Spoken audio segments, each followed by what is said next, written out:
Good morning. Going live. Going live for our Tuesday Reiki talk. And today, the topic is Reiki against religion?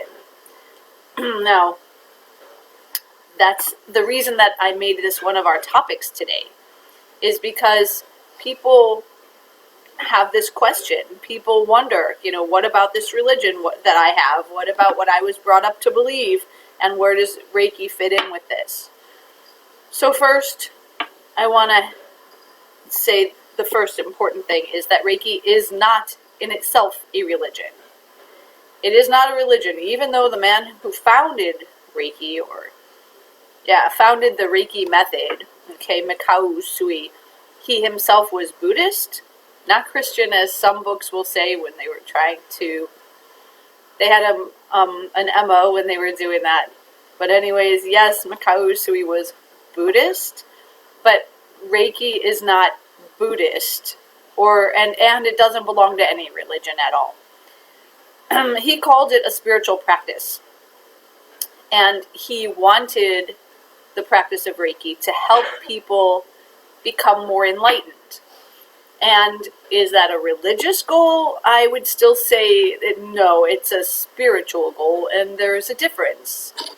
What is the difference? I think that the difference between religion and spirituality is religion is a structured way to try to help people perhaps attain spirituality, but also to help them find meaning in their lives,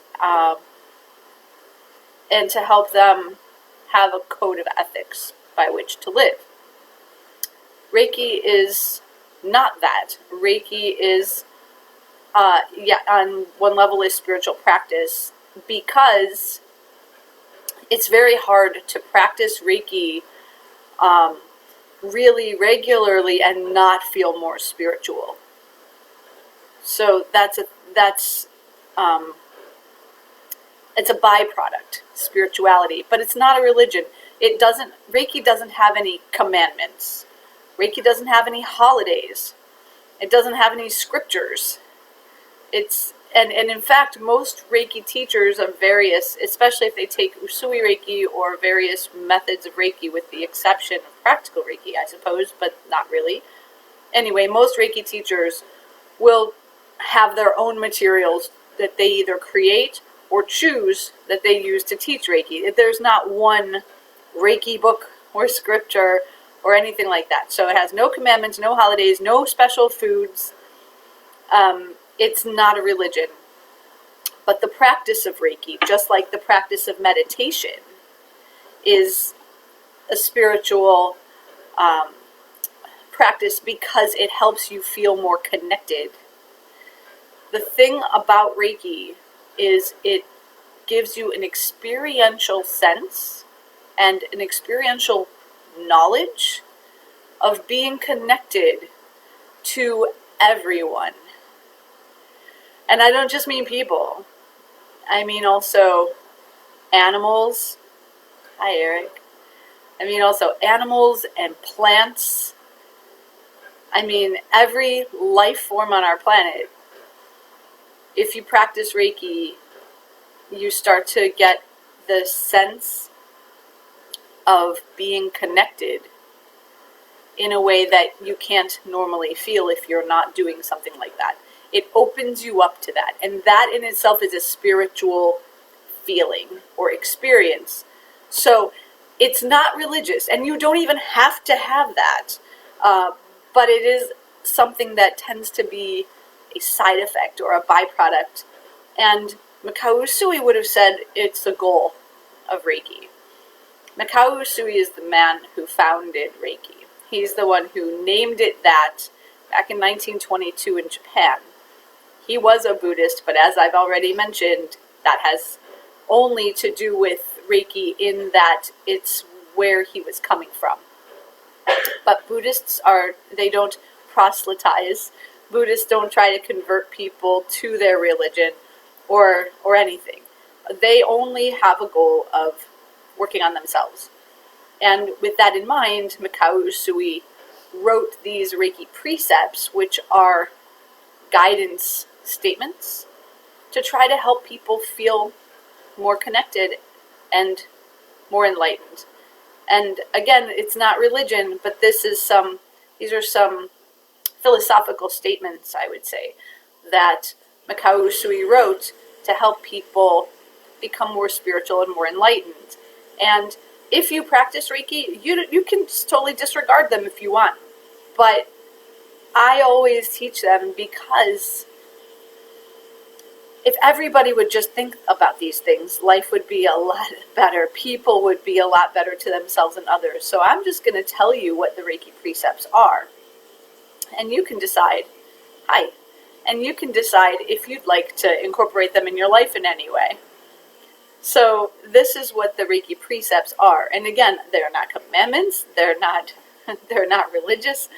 They are philosophical thoughts about life. And they're the only thing that are not directly part of doing a Reiki session for yourself or someone else. They are philosophical thoughts brought to us by Mikao Usui, who came up with the name Reiki and started this whole thing. So this is what they are. They are, in the most simplest form, they are just for today, meaning like present moment, okay, being present. I will avoid anger. Now you can also say, I choose to avoid anger. I will try to avoid anger, but I will avoid anger. I will avoid worry. I will do my work honestly. I will be grateful for all I have, and I will be kind. And to be honest, no matter what religion you are, if you could focus on avoiding anger, avoiding worry, being honest and grateful and kind, well, that would just about do it, wouldn't it? I mean, anything else would just be extra and nice. But with those 5 principles in place, we ourselves could become happier, more balanced people, and the people around us could benefit as well from our practicing these 5 precepts. Okay, so I absolutely love that. But that in itself is not, it has become somewhat separate from the practice of Reiki, unfortunately, or however you want to think of it. I just say, it's Mikao Usui recommended that you say these things to yourself in the morning, at night, just to remind yourself. And I think that's great. But the actual practice of giving a Reiki session to yourself or to others can be done with or without those things. It's about using intention, which is our thoughts. And our thoughts are very powerful creators. Using intention to bring some energy into balance, yours or someone else's. Or you can use Reiki also for your goals and your desires and the things that you want to manifest in your life. Once you start to get the sense of how powerful your thoughts are, then you start to realize how much you really can control aspects of your life that maybe otherwise would feel out of control, like your health, emotional, physical, feeling spiritually connected.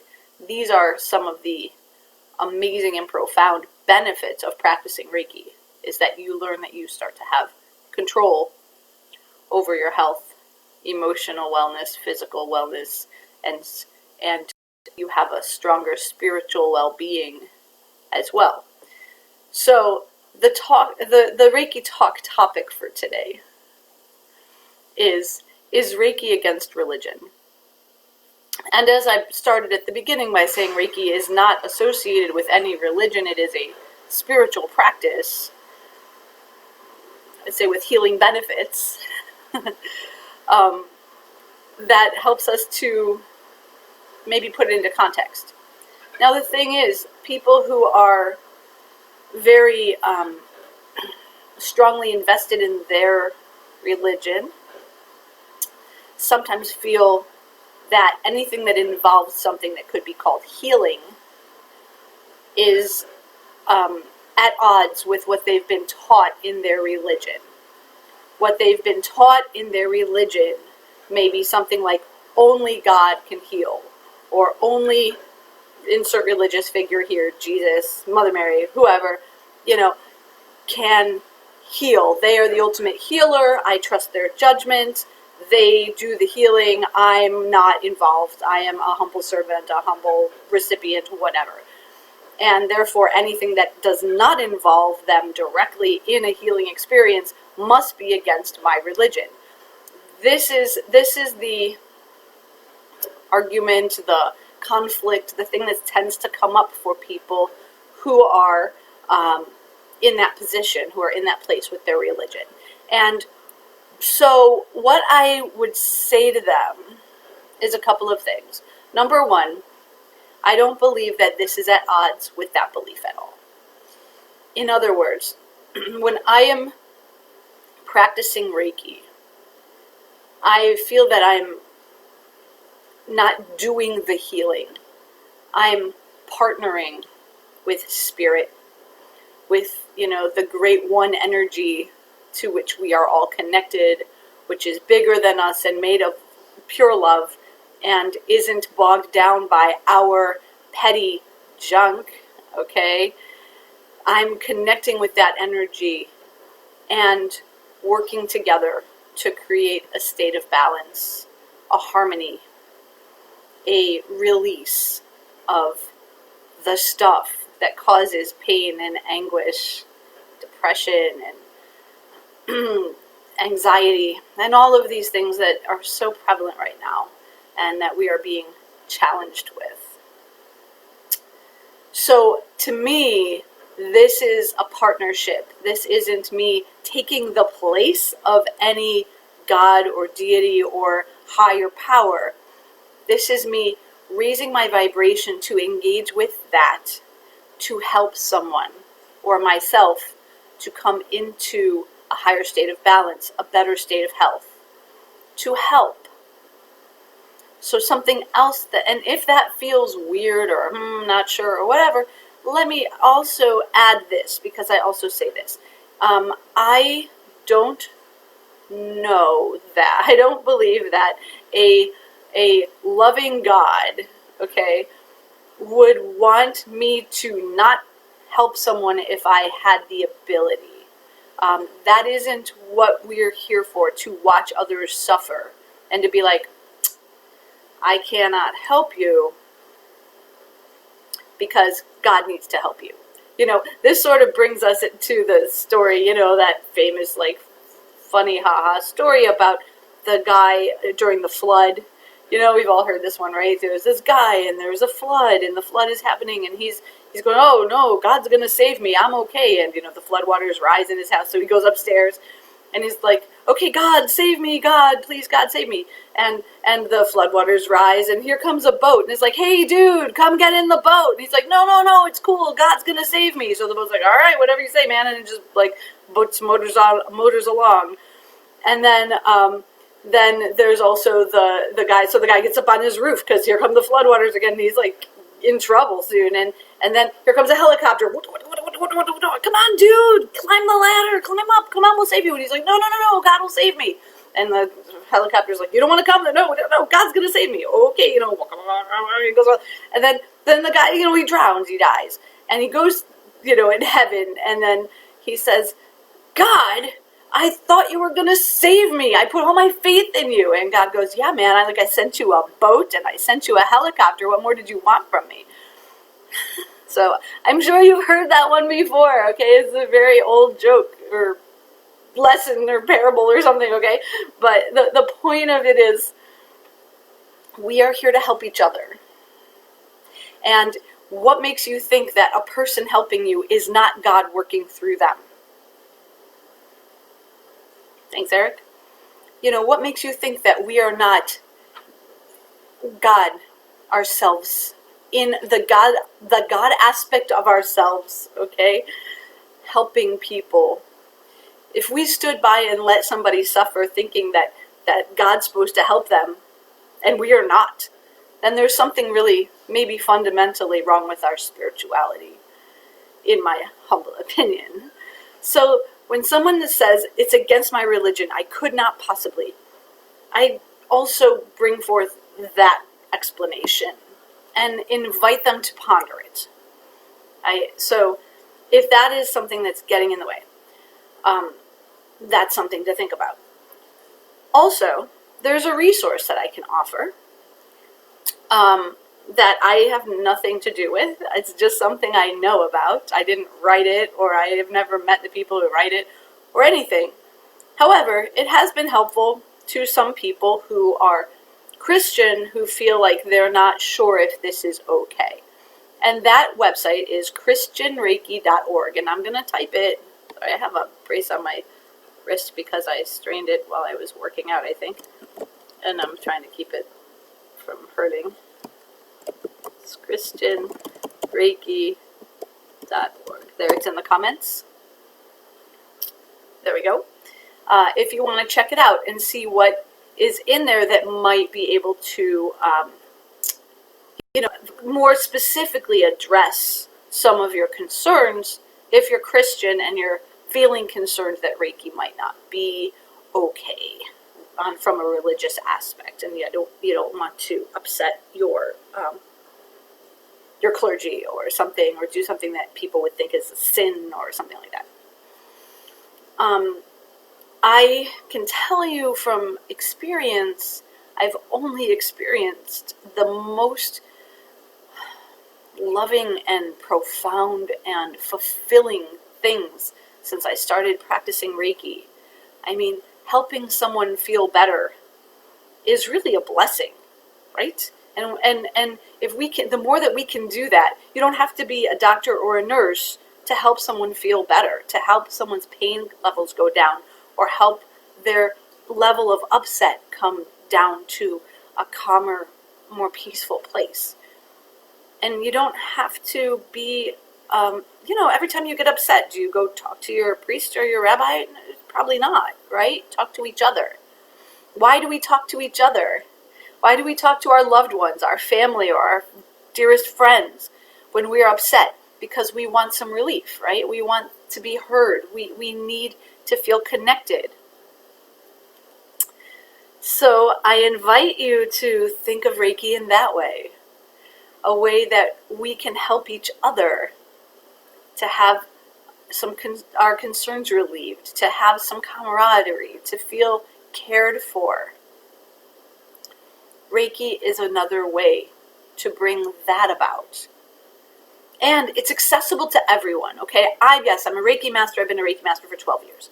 And I'm good at it because I practice it a lot. And I think about it a lot. And I learn more as much as I can, and I'm always working on it. And that's because I love it so much. But anybody, so think of me as someone like a musician who's like a professional musician, okay? But anybody can learn to play the piano or play an instrument. All they have to do is pick it up and start trying, and maybe find someone to show them how to play it. Reiki can be learned by anyone, and anyone that wants to learn Reiki, it's accessible to you. It's easy to learn. It's super easy to use, and you can do it for yourself, and the more you practice it, the stronger you feel it working, and the more you are able to help people, and the more you're able to understand them in a more compassionate level, a more sympathetic, empathetic, compassionate level, which these are things that are good to increase in the world. Sympathy and compassion and empathy. These are things that are good. How could they be sinful? I'm not disregarding God. In fact, this is the third point that I wanted to make. Reiki has helped me feel more connected to my religion.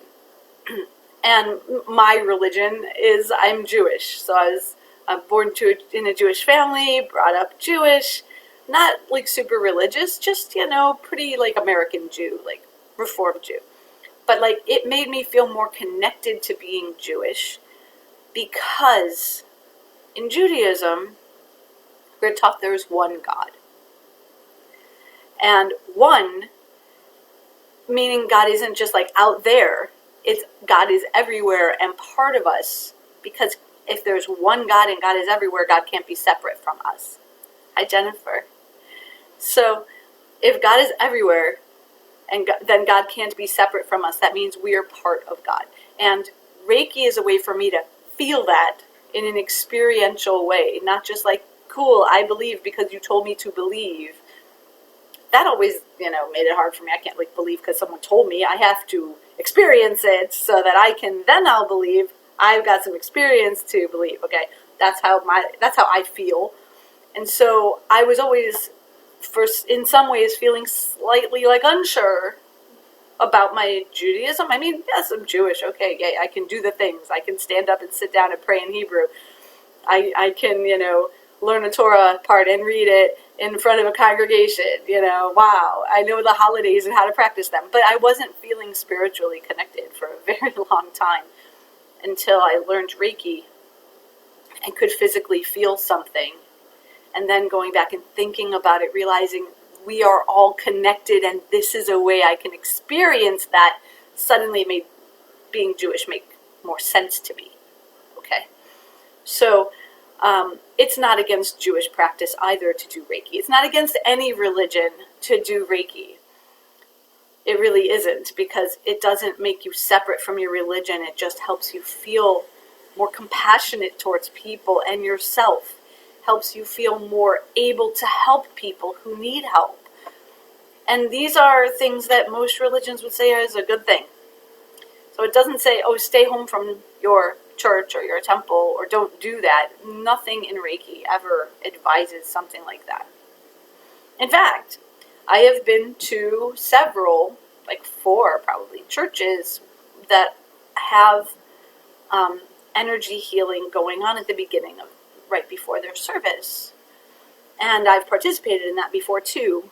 These are spiritualist churches, unity churches, ones like that have this a more liberal, global kind of accepting type of philosophy. So I think that, in some cases there have been times where, the Catholic Church, there was a bishop saying, don't do Reiki. Reiki is bad. And of course, I disagree with that on a personal level, but you got to sometimes look at what's behind that. And what's behind something like that is usually fear. We say, okay, well, what was that bishop afraid of? And my guess is that bishop was afraid that people would stop coming to church because they think they can do their healing themselves, that they can feel spiritual themselves, that they don't need church anymore, and then the Catholic Church would lose members. I don't believe that Reiki is something that could, should, or in any case it makes any sense at all would separate people from their religion. In my opinion, Reiki can help a person feel more connected to their spirituality, which would hopefully help them feel more connected to their religion. But if it doesn't, it would help them become seekers of their higher truth, which is something that I think is a pretty good goal also. So that was a lot, but these are all of my points about Reiki and religion and how they, bless you, how they can be connected or not connected, and the differences between Reiki and spirituality, and also some of the similarities. Okay, and I'm glad I got a chance to talk about the Reiki precepts. If you missed that part because it was very early on in my Reiki talk, then you can go back and watch the recording, which will be available very soon because I'm bringing this Reiki talk to a close. If you have any questions, I just have noticed that people say hi to me or they agree, and that's awesome, and thank you. If you have any questions now, feel free to type them as a comment, and if this is a recording that you're watching, I'll still see your comment, and I will do my best to answer your question. I appreciate you giving this some thought. If this is a new thing to you and you're not really, used to thinking about these things, then I hope that this has been thought-provoking for you. And if you came here with any doubts, I hope that this has been a useful way for you to feel that you've been addressed. And I hope that I've given you some resources to help you learn more. So, with that said, I am wishing everyone the very best of health and the most peaceful of inner being during this time when we are being challenged to really focus on our health and well-being. If there's anything I can do to help you, just let me know. Meanwhile, thanks for joining me.